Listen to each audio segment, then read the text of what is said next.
Hey everybody, Scroft here. Welcome back to the channel. Hope you're all doing well on this Friday. And because it's a Friday, well, that usually means one thing nowadays. Right before the release of FS25, we keep getting these Fact Sheet Fridays. And this time around, I'm pretty happy with what we've got.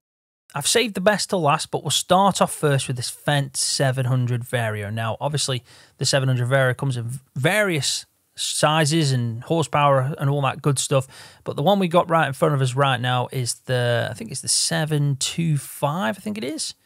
It looks like that, something along them lines. But we've got £250,000, obviously quite a beefy tractor. Now I did see these actually getting produced, or the production line on at the Fendt factory in Octoberdorf when I went for FarmCon.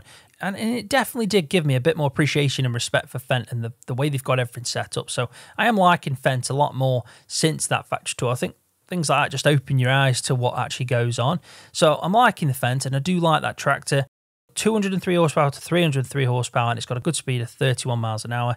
But let's have a look at the Bedner, because I'd say that's more interesting. When we've seen Fendt, especially the 700 Vario and all that, we've had that in the game before. But this Bedner Amiga 6000 FL is actually a direct seeder. So when we do get precision farming back into the game, which hopefully won't take too long, I've been speaking about it recently on a Let's Play series, on my Let's Farm series, saying, you know, I think last time around with FS22, it took probably like a couple of months at most for us to get that. And I know it's actually on the mod hub and it's a mod, but it's more like an expansion, about like a free DLC that we get for the game. So direct seeders are a big thing, especially when using that, and I do tend to want to play with precision farming.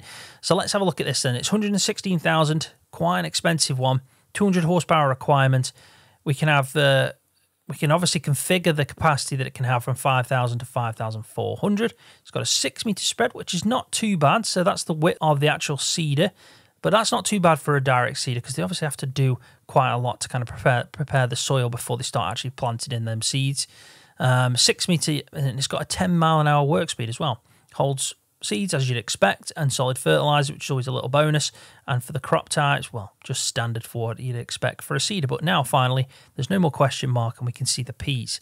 So interesting to see that. Not really anything else. I do try and look at the textures, the dirt textures. I also try and have a look to see, you know, if there's any mud built up in the tyres like we saw on the blog and some of the pictures we were getting for the peas and the new crop type there. I did mention that in the video that came out yesterday, but nothing like that. I also keep looking at the characters just to see if we can get any clue if we're going to get new clothing. Maybe we can define the age of the character as well. I'm not seeing too much in that. It seems like every picture, or a good chunk of them, are always blocked, aren't they, by some part of the tractor. But I'm quite happy with that.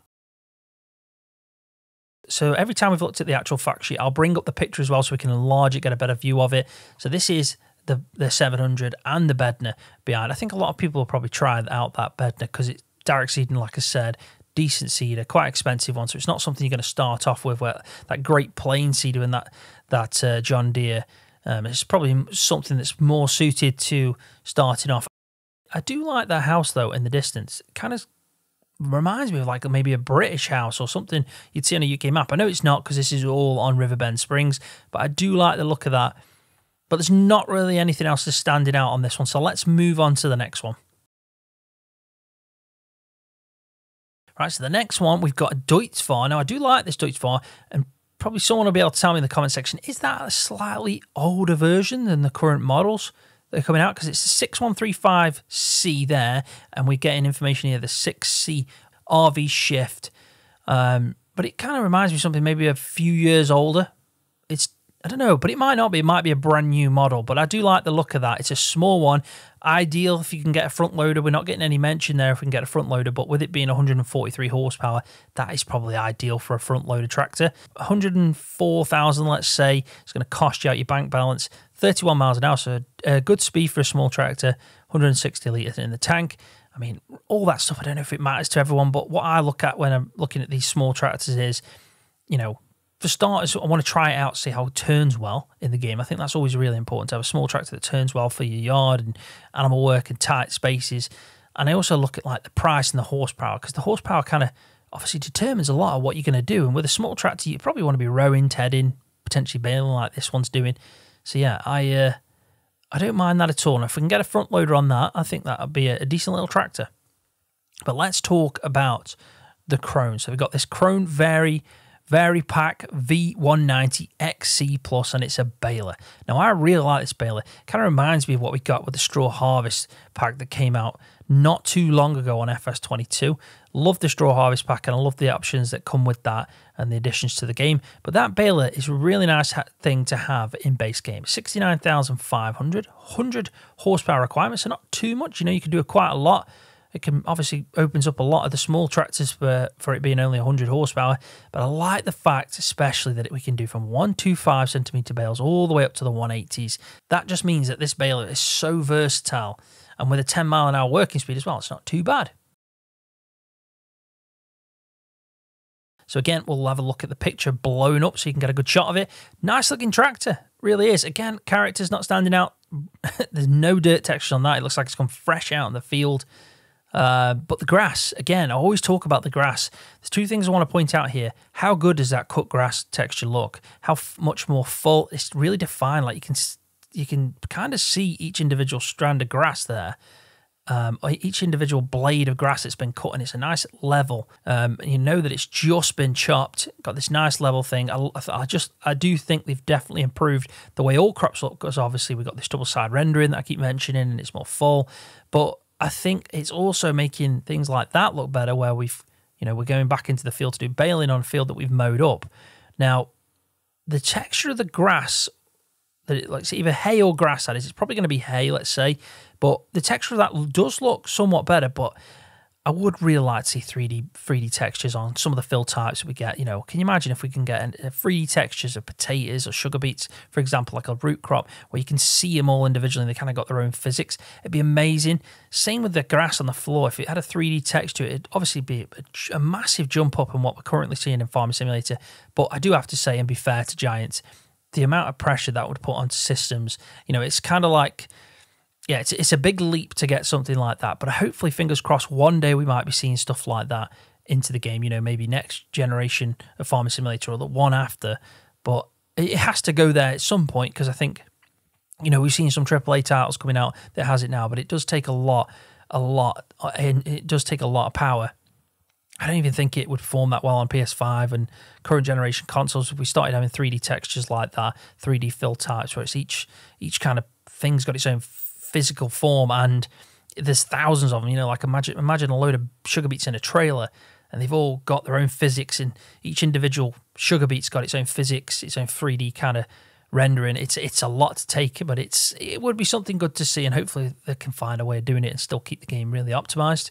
But I do like the look of that grass texture or hay texture. I think it is an improvement on what we've got now, but it still kind of just looks a bit strange because it's so 2D.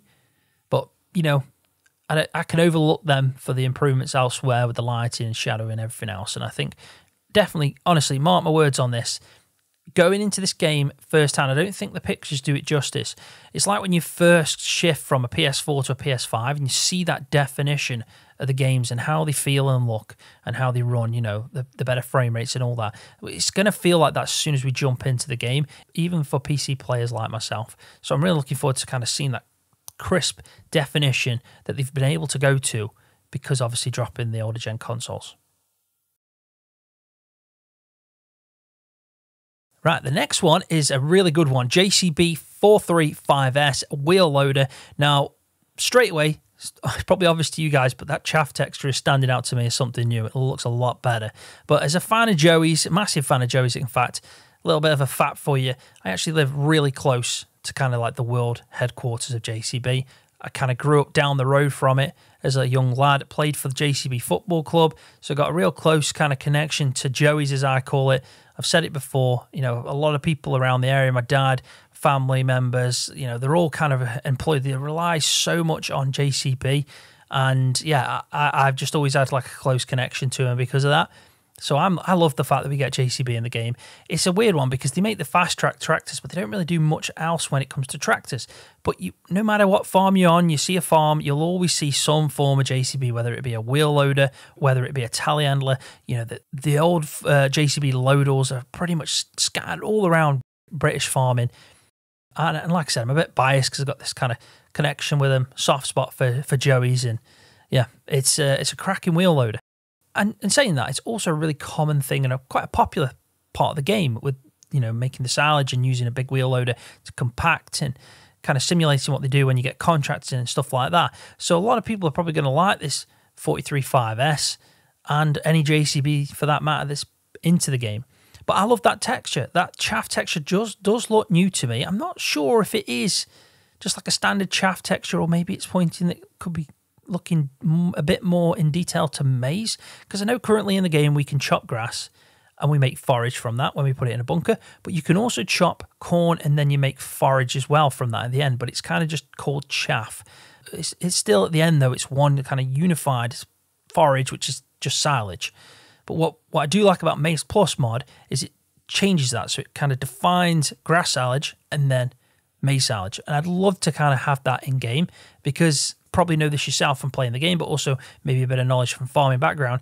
You know, farmers do a mixture. They'll do grass silage and then they'll also do maize silage, and it does look different and it's got different properties to it. So I'd love to see that a bit more. You know, it'd still be quite simple. It doesn't need to be one of them things that's too complicated. It needs to have an option where it's turn on or off.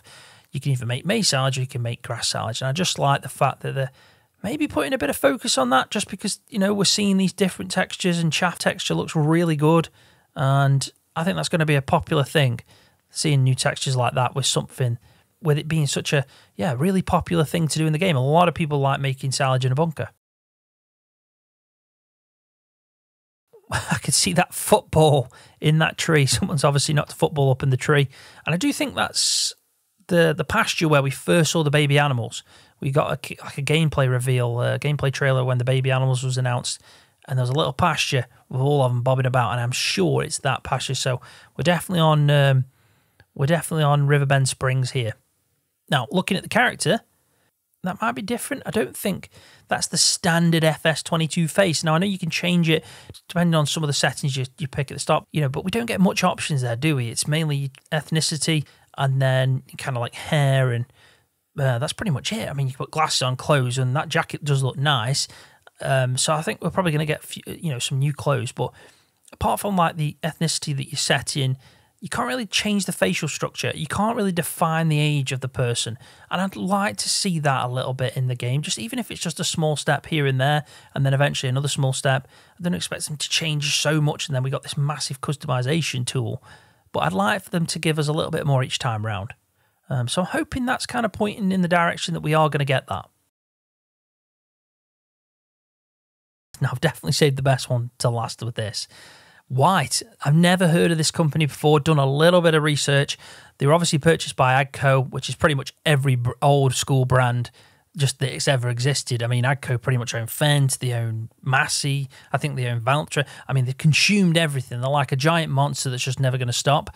But I do like the look of this tractor. I like the old school look to it. I'm quite excited to try this out. It's obviously an American brand, maybe Canadian as well. But White is the official name that it was consumed, so that's why it says Agco White, and it's the 8010 series. Now, you can see that this tractor in front of us is actually the 8510, so maybe you know, from the 160 horsepower to the 225 kind of determines, but it's definitely the 8010 series. But again, the tractor just looks really nice. I like that old school vibe to it. I've always said that I think the older tractors look better.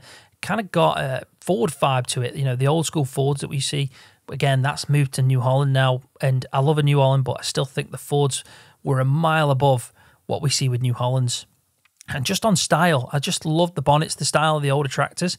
Kind of got an old Massey vibe as well to it, you know, maybe more of a Massey vibe, thinking about it, but really excited to try this out. You know, it's quite cheap for what it is. It's a good starting equipment. You know, if you had this with the John Deere 3650, I think it was, you know, you're pretty much just set, aren't you? And you don't have to spend much money. It's only 58,500. Like I said, it can be tuned from 160 to 225 horsepower. It's a 24 mile an hour speed, which you'd expect with it being an older tractor. It's pretty much a beast. It's a really good starting equipment. And if you look at what it's actually attached to in the job it's doing, it's obviously doing some windrow. So we've gone out in that field. So this guy's obviously working prior to getting that Deutz-Fahr out with that Krone baler on the back, when we've got this Anderson Merge Pro 915, and it's crazy how this row is 3 times more expensive than the actual tractor. Pretty much, it's 153,000, 140 horsepower requirements, so quite beefy, but it's probably because of the fact it's got a 9.2 meter width spread, which is always really useful out in a field whilst windrowing. And it's 12 miles an hour working speed, so not too bad. I don't mind them rows, but I kind of stick to the traditional one. So if I still got an option, I think having a row that expensive on a tractor with a tractor of that expense kind of just doesn't match up too well. It's like you've modernized the row too much compared to the actual tractor. So I'd probably try and stick with one of the other ones. But I like Anderson as a brand in the game. You know, some of the auto load, I call it like semi-auto load really, because it's like you can still see it being mechanically auto load. There's an animation of it, but it means you don't have to manually haul the bales onto trailers. It kind of mechanically picks it up from the field and then places it. So I like the fact with the Anderson brand being in the game, we might then confirm we're still going to get that kind of semi-manually. It's like a semi-auto load, but it's a mechanically auto load option, which is still being realistic as well. So it's nice to have that option. But I think we've had a really good fact sheet Friday this time around. Probably the best one I've seen so far, because I like the look of this white tractor especially. That chaff texture in that JCB looked really good. I really like the Deutz-Fahr as well and the chrome baler. So not too bad. I think the 700 Vario, not too fussed about that just because we've seen it so many times in 22 and 19. It's just a staple point to the game now, just like having John Deere's stuff. I know John Deere got added in, but yeah, just like a lot of other tractors that we get to see, a lot of like the 1050, the big boy out of the Fendt package. But it's really good this time around. So Giants have done well, and I think that white is going to be my favourite thing. Let me know in the comment section what you think. What's been your favourite out of these fact sheet Fridays? Do you think this is the best one we've had yet? And if so, what are you looking forward to the most? But on that note, I am going to leave the video there. So thank you so much for watching. I really do appreciate it. Hopefully you've enjoyed the video. If you have, give it a thumbs up for me because that does help me out. And if you're new to the channel, hit that subscribe button for more videos just like this one, Farming Simulator. See you, everybody.